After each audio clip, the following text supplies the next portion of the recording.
नाराज नहीं होना दोस्तों। हम अल्लाह के घर में गए, हम हरम में दाखिल हुए, मोबाइल निकाला और सेल्फी बनाई और उसको फेसबुक पे फेंक दिया। एक हाथ दीवारे काबा से और दूसरे हाथ से तस्वीर बन रही है और लोग तवाफे काबा कर रहे हैं। गुजरते लोगों को मोबाइल दिया जाता है और कहते हैं कि हमारी तस्वीर बनाओ, और यूं हाथ उठाए और मसनूई दुआएं मांगी जा रही हैं। कहां? अल्लाह के घर में, जहां 120 रहमतें उतर रही हैं। ये कैसा हज उम्रा है?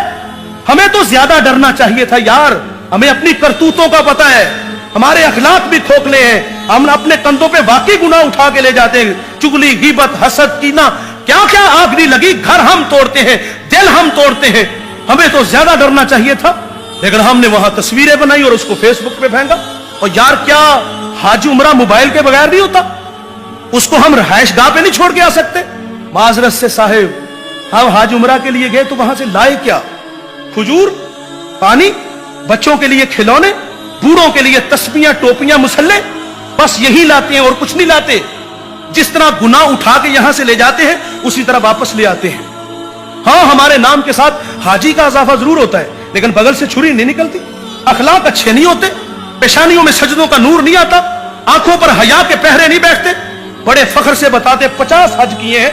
कोई कहता यार मुझे तो पता ही नहीं कितने उम्रे कर दी, नजर तो आ नहीं रहे, रवैये तो उसी तरह है हमारे।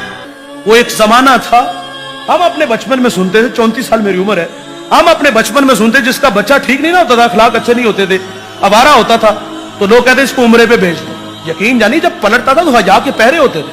आज कितने कितने हज और उम्रे हमने किए हुए, अखलाक बेहतर नहीं हुए। अल्लामा सादी लिखते हैं कि एक शख्स अल्लाह के घर में संगरेजों पे सर रख के रो रहा था। मेरे जैसा बंदा जाके कहे कि या अल्लाह मुझे माफ कर दे, मेरे गुनाहों से दरगुजर करना, अपने बंदों के सामने शर्मिंदा न करना, बात समझ में आती है। साहिब जो वो रो रो के कह रहा था, वो कौन था? जब आगे बढ़कर देखा गया तो वो वक्त का शेख अब्दुल कादिर जीलानी था। वल्लज़ीना यबीतूना लिरब्बिहिम सुज्जदन व क़यामा, ये वो जवान है जिसकी रातें कभी सजदे में तो कभी कयाम में गुजरती हैं। ये वो जवान है जिसने 40 साल ईशा के वजू से फजर की नमाज पढ़ी है। ये वो जवान है जिसने हर शब में एक मर्तबा कुरान मजीद की तिलावत की है। ये 15 साल का वजीफा है। और साहिब, ये उनकी कैफियत है। सवाल है, मुझे बताइएगा, मैं और आप भी हज उमरा के लिए जाते हैं, क्या हमारी कैफियत ऐसी होती है जैसे हमारे असलाफ की थी? माजरत से कहूंगा, नहीं होती। वो बड़े माकूल लोग थे, वो तकवा और इबादत वाले लोग थे, उनकी सोहबत में बैठने वाले लोग वासल बिल्ला होते थे, लेकिन इसके बावजूद भी वो अल्लाह से डरते थे, रोते थे, कहीं दुदकार न दिए जाए।